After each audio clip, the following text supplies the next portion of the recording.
여러분, 이 세상에서 가장 불쌍한 사람이 누구일까요?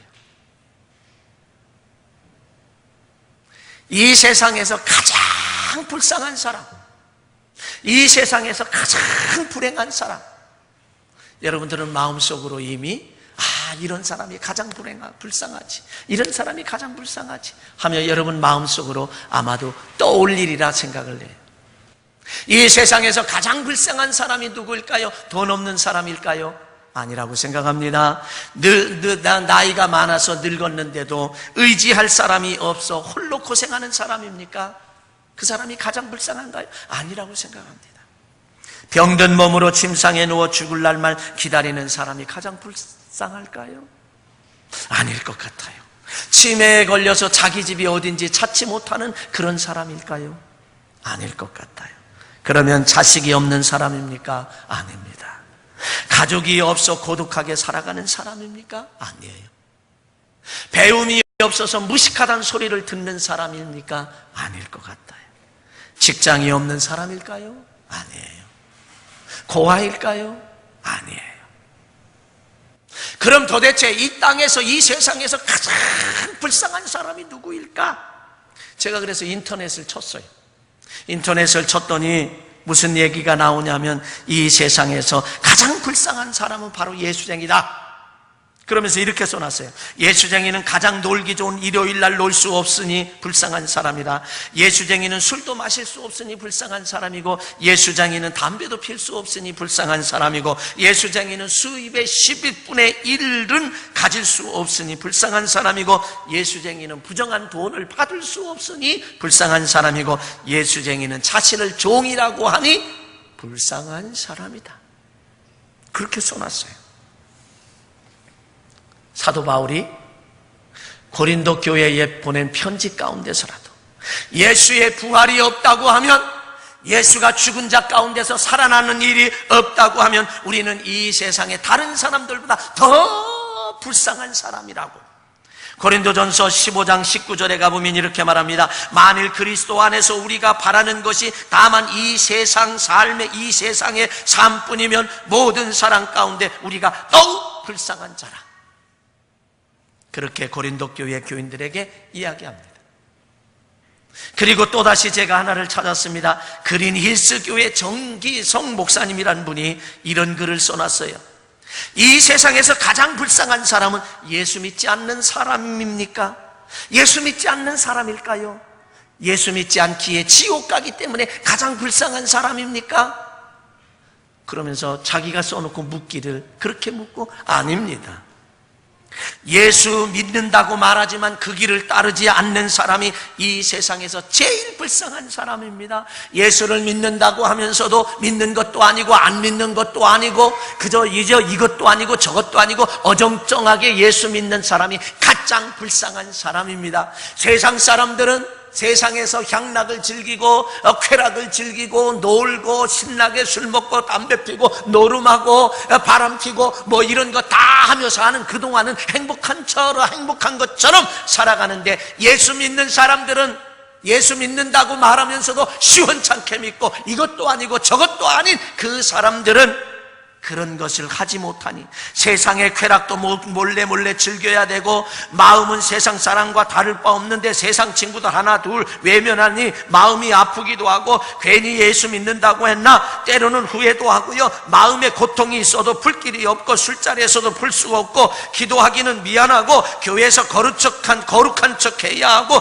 즉 마스크를 쓰고 위장하고 사는 게 여간 불편한 게 아니기 때문에 세상에서 불쌍한 사람, 예수 믿는 것도 아니고 안 믿는 것도 아니고, 그래서 심판날에는 예수님께서 외면하실 것이니 예수 안 믿는 사람보다는 예수를 믿는다고 하면서도 그 말씀을 따르지 못하고 순종하지 못하고 지키지 못하는 이 사람이 이 세상에서 가장 불쌍한 사람이다. 이 정 목사님이란 분이 이렇게 써놨어요. 어느 정도 이해가 되는 말씀인 것 같아요. 그런데 저는 이 세상에서 가장 불쌍한 사람이 누구일까? 제가 생각해 볼 때 저는 버림받은 사람이에요. 버림받은 사람. 세상에서 가장 불쌍한 사람은 버림받은 사람. 누구에게? 사람에게 버림받고, 더 나아가서 하나님께 버림받은 사람. 사람에게 버림받은 사람 불쌍합니다. 근데 더 불쌍한 사람은 하나님께 버림받은 사람. 여러분, 아내에게 버림받은 남편 참 불쌍합니다. 남성들은요, 상실감이 굉장히 커요. 그래서 이 세상에서 아내에게 버림받은 남편들 대부분, 다는 아니지만 대부분은요, 폐인이 됩니다. 비참하게 살아요.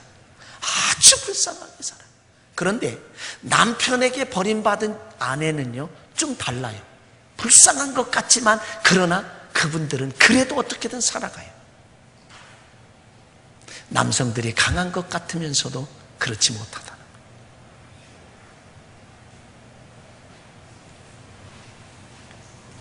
여러분, 부모에게 버림받은 사람이 불쌍하죠. 요즘에는 나도 머지않아 그 부모의 나이가 될 텐데 자식이 부모를 버리는 경우도 무진장이 많습니다. 자식에게 버림받은 부모. 경상도 말로 쇠가 빠지게 뒷바라지하고 다 했는데 나중에는 나 몰라라. 노인들이 어떻게 할 수도 없는 그 지경인데 나 몰라라. 자식에게 버림받은 부모 참 불쌍합니다. 또 한편으로는요, 직장에서 버림받은 사람. 정말 밤낮 없이 열심히 일하고 열심히 일했는데 직장에서 버림받은. 이렇게 사람에게, 여러분, 사람에게 버림받는다라고 하는 건 굉장히 불쌍합니다. 근데 이런 것들은 어떤 회복할 수 있는 기회가 좀 있어요. 회복할 수 있는 기회가 우리에게 주어진다는 거예요. 그런데 하나님께 버림받는 것은요, 회복할 수가 없습니다. 그건 그것으로서 끝장이에요. 하나님께 버림받는 순간 그것으로 끝장이에요. 인간의 최대의 불행해지는 삶. 사람에게 버림받으면요, 그래도 기회가 있어요. 근데 전지전능하신 하나님, 이 세상의 모든 것을 주관하시는 하나님께 버림받는다는 것은, 그거는 기회가 단 한 번의 기회도 없고요, 조금도 기회가 없어요. 그러면 여러분 이렇게 생각할 수 있을 거예요. 어떻게 하나님이 우리를 버리냐, 이거. 어떻게 전지전능하신 하나님이 독생성자 외아들을 이 땅에 보내시고 그를 십자가에 못 박으면서까지 우리를 구원하시고 구원의 길, 생명의 길, 은혜의 길, 축복의 길을 열어주신 그 하나님, 사랑의 하나님, 하나님 하면 사랑, 첫째도 사랑, 둘째도 사랑, 셋째도 사랑, 처음도 사랑, 끝도 사랑. 이 사랑의 대표적인 하나님께서 어떻게 우리를 버릴 수 있을까? 여러분, 의구심을 가질 수 있어요. 가장 아끼는 독생자 예수 그리스도를 이 땅에 보내셔서 우리의 죄를 대속하셔서 구원의 길을 열어주시고 저를 믿으면 구원받게 하신 그 사랑의 하나님께서 어떻게 우리를 버릴 수 있냐, 이거죠. 버릴 수 없다. 여러분들 그렇게 생각하실 거예요. 의구심이 들고 이상할 거예요. 그런데 성경에 보면 버림받은 사람이 있다는 거예요. 많습니다. 엘리 제사장, 이스라엘의 위대한 선지자로 키워냈던, 사무엘 선지자를 키워냈던 엘리 제사장 버림받았습니다. 이스라엘의 일대왕 사울, 하나님이 그렇게 함께 하셔서 승승장구하며 승리했던 그 하나님이 버렸어요. 버림받았어요. 비참했습니다. 그리고 요나단 아들과 전투하다가 아들은 전사당하고 자기는 부상당해서 자기 칼에 자기가 엎드러져 죽음으로 자기라는 것으로 인생을 비참하게 끝냈어요. 왜요? 하나님께서 버렸기 때문에. 하나님이 안 버린다라고 말할 수 없어요. 근데 사울왕도에 가만히 보면 사무엘 선지자를 통하여 하시는 말씀, 왕이 말씀을 버렸으므로. 말씀이 뭐예요? 요한복음 1장 1절에 가보면 태초에 말씀이 계셨는데 이 말씀은 하나님과 함께 계시고 이 말씀은 곧 하나님이시라. 말씀이 곧 하나님인데 왕이 말씀을 버렸으므로 하나님께서도 왕을 버려 이스라엘 왕이 되지 못하게 하셨다. 누가 먼저 버렸나요? 하나님께 버림받은 사람들의 모습을 보세요. 성경에서 누가 버렸는가 말입니다. 하나님이 먼저 버리지 않았어요. 항상 본인이 먼저 버렸어요. 이스라엘 백성, 오늘 본문도요. 오늘 본문은 북왕국 이스라엘의 여로보암이라고 하는 왕에 대한 이야기예요. 자, 보세요. 이스라엘 백성들, 하나님께 이스라엘 백성들이 하나님은 왕을 세우기를 원하지 않았어요. 그래서 선지자를 통해서 제사장을 통해서 예언자를 통해서 신정정치, 하나님께서 직접 정치하시겠다고 정치를 했는데 이스라엘 백성들이 하나님 우리도 이웃 나라들처럼 왕을 세워주세요. 왕을 세워주세요. 그래서 하나님의 마음에 들지는 않지만 사울이라는 청년을 왕으로 기름 부었습니다. 그리고 그 사울이라는 왕을 뒤이어서 누가요? 다윗이 왕이 됐어요. 다윗의 뒤를 이어서 그 아들 솔로몬이 왕이 올라갔어요. 그 다음에 이 솔로몬의 아들인 르호보암 때에 나라가 남북으로 쫙 갈라졌습니다. 남쪽을 가리켜서 유다라고 하는 나라를 명명하고요. 예루살렘을 중심으로 해서 두 지파가 남왕국 유다를 형성했고요. 초대왕이 솔로몬의 아들 르호보암이고요. 북쪽에는 사마리아를 중심으로 해서 10지파가 북왕국 이스라엘이라고 했고 거기에 여로보암이 초대왕이 됐어요. 근데 지금 북왕국에 어떤 일이 있었느냐? 북왕국에 있는 사람들이 정말 하나님을 믿고 의지하다가 보니까 그들도 함께 믿고 의지했던 사람인데 이제는 남북이 갈라졌잖아요. 그 북쪽에 있는 북왕국 이스라엘 사람들이 계속해서 어디로 향하여 오느냐? 예루살렘. 왜? 절기 때만 되면 예루살렘으로 와서 예배드리고 예루살렘에 와서 제사드리고 그리고 가니까 북왕국 쪽에서 여로보암이 생각할 때 저거 계속 들락날락 하다 보면 안 되겠다 싶어서 막아요. 차단시켜요.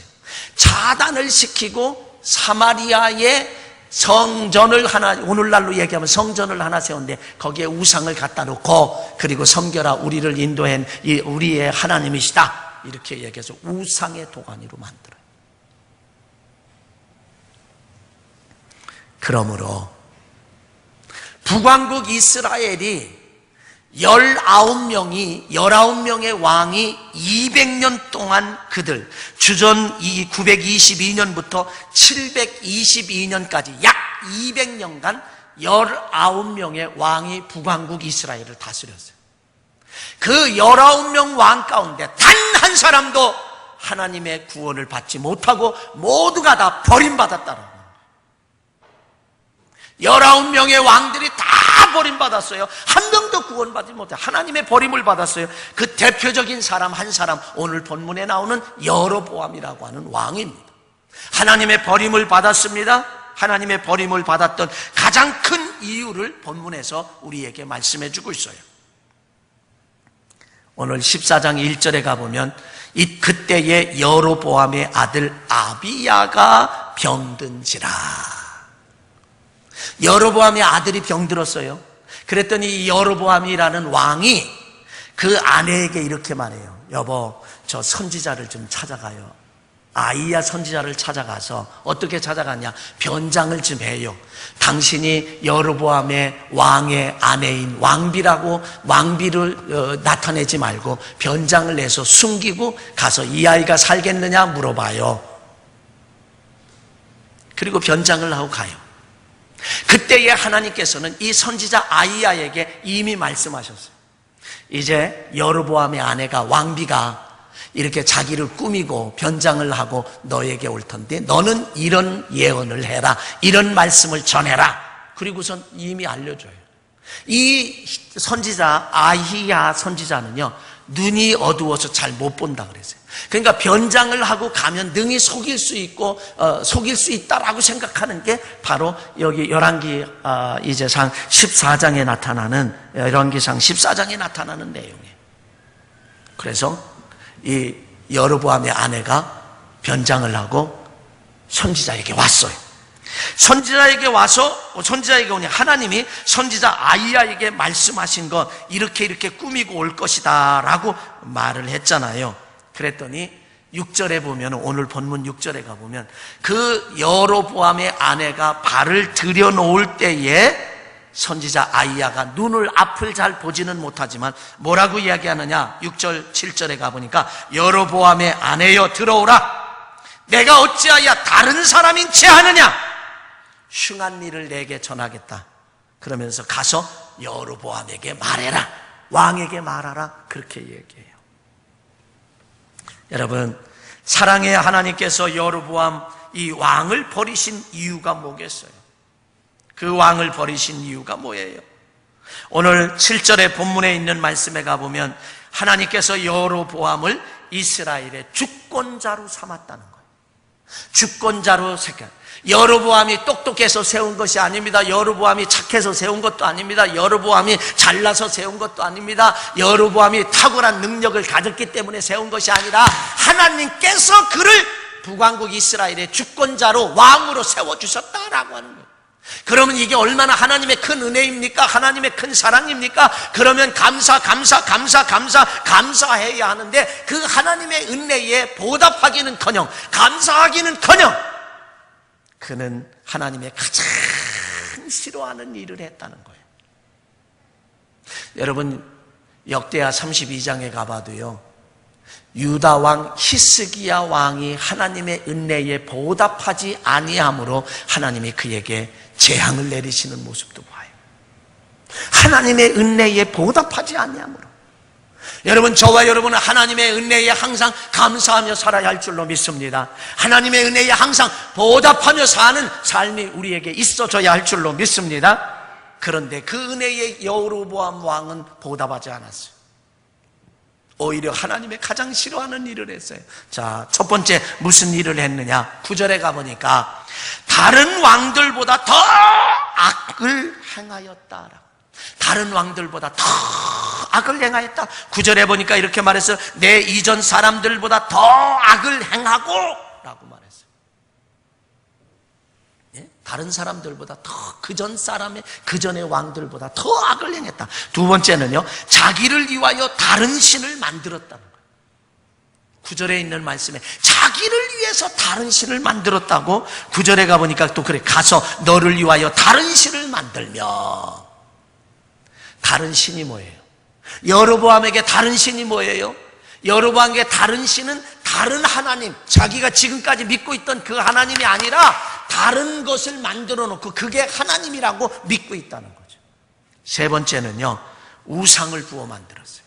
9절에 가보니까 우상을 부어 만들어.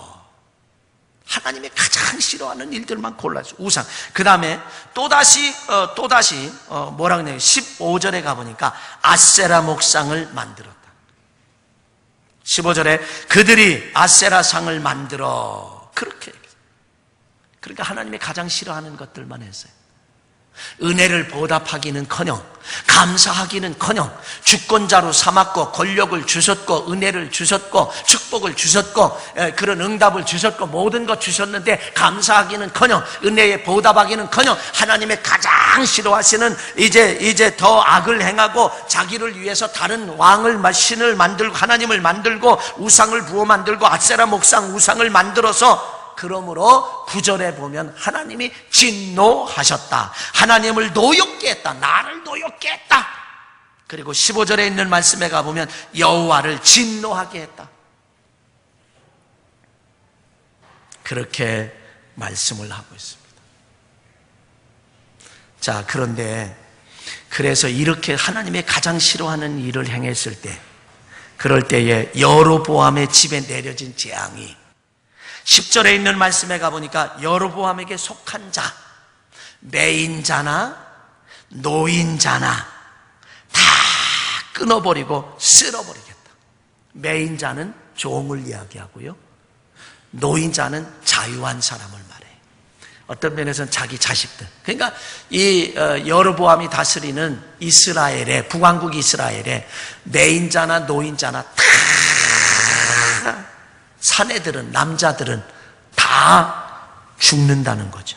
그래서 그 죽는데 또 11절에 가보면 성읍에서 죽은 자들, 다시 말하면 도시에서 죽은 자들은 개들이 와서 그걸 뜯어먹고요, 또 농촌에서, 들에서 죽은 자는요, 농촌에서 죽은 자는 새들이, 공중의 새들이 와서 그것을 뜯어먹는다.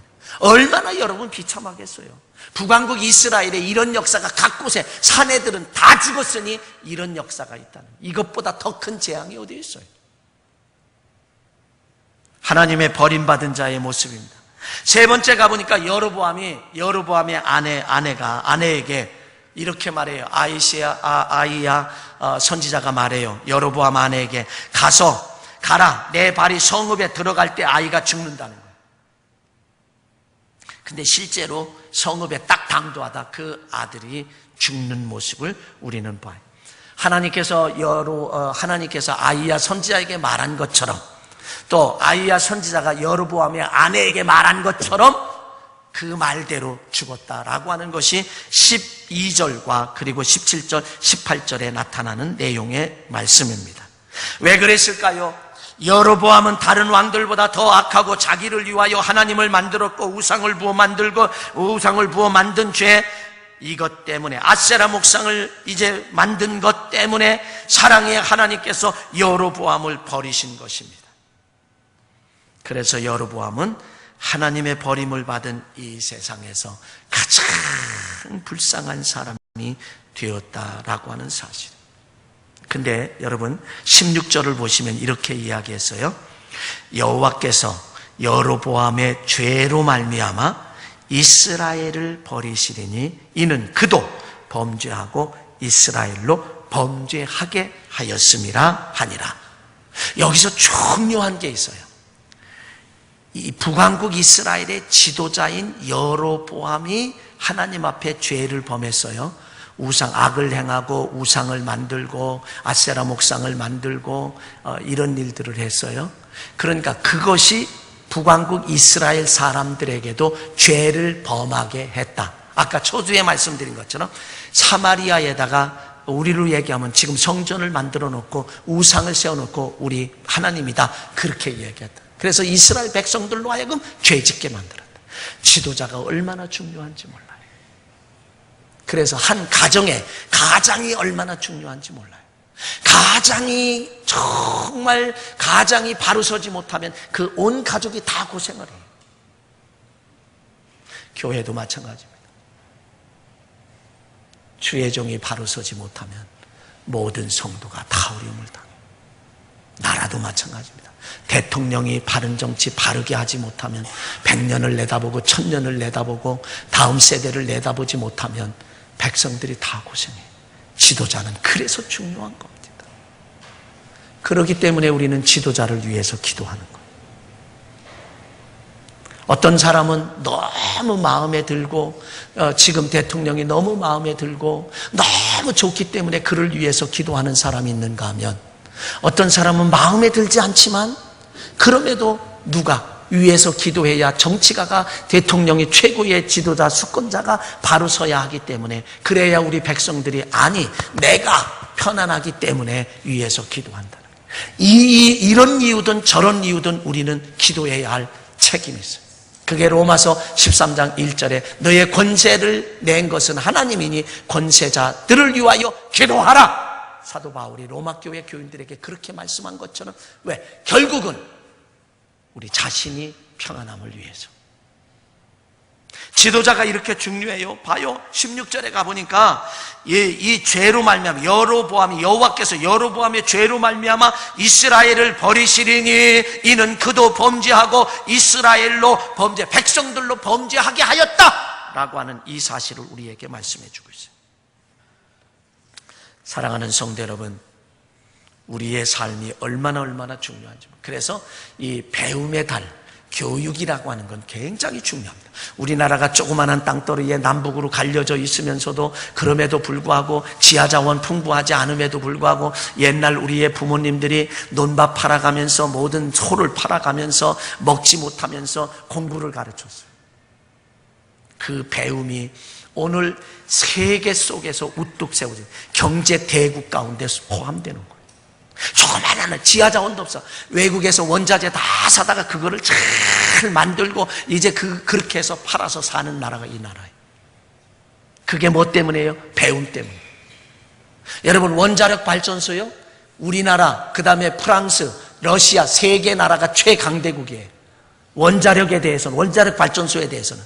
그런데 이 세 개, 두 개의 나라가 따라올 수 없는 세계 최고의 기술을 가진 나라가 이 나라예요. 황해 쪽으로 우리나라 저 서해안 쪽에, 저쪽에 중국에서 보면 황해 쪽으로요, 그 바닷가에 원전이 무진장이 많아요. 거기서 하나 터지면 우리나라 끝장이에요. 우리나라가 아무리 잘해도 원전을 팔아야 먹고 살고, 우리도 정말 청정 전력은 바로 원자력밖에 없거든요. 그리고 최고의 기술을 가져. 우리는 폐기한다 그러는데 지금 이제 원자력 수출을 한다고 하는데, 그 수출을 하는 데서 그게 되겠나요? 안 되죠. 그래서 위에서 기도하는 그런 삶이 우리에게 필요합니다. 그래서 배움이 그렇게 중요해요. 우리나라가 이만큼이라도 사는 것은 부모님들의 그런 헌신 때문에, 논밭 팔아가면서 가르친 것 때문에 이만큼 사는 것이기 때문에 그래요. 그래서 때로는 우리는 달콤한 소리만 듣기를 원해요. 요만한 것도 거치는 소리 듣기 싫어해요.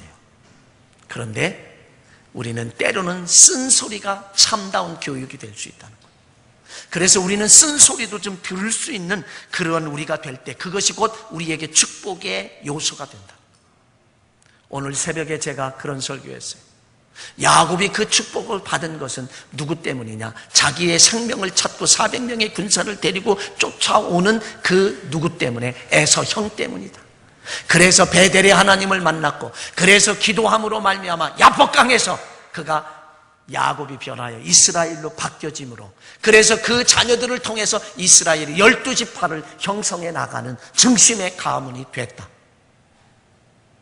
고난이 곧 우리에게 축복으로 와진다 라고 하는 사실을 생각했습니다. 그러므로 이 세상에 아무리 힘들고 어렵다 할지라도, 고통스럽다 할지라도, 고난이 다가온다 할지라도, 그 무엇이라 할지라도 그것을 감사함으로 받으면 하나도 버릴 것이 없다고 하는 사실을 우리는 기억해야 합니다. 왜? 그 어려움과 그 고통이 곧 나에게 축복으로 바뀌어질 것이고 하나님이 축복해 주실 것이기 때문에 그렇습니다. 이것은 제 말이 아닙니다. 디모데전서 4장 5절로 6절에 있는 말씀, 4장 4절로 5절에 있는 말씀에 가보면 이렇게 말합니다. 하나님이 지으신 모든 것은 선하매, 하나님이 지으신 모든 것은 선하매 감사함으로 받으면 버릴 것이 없나니 하나님의 말씀과 기도로 거룩하여 짐이라. 여러분, 감사함으로 받으면, 고통도 감사함으로 받으면 버릴 게 없습니다.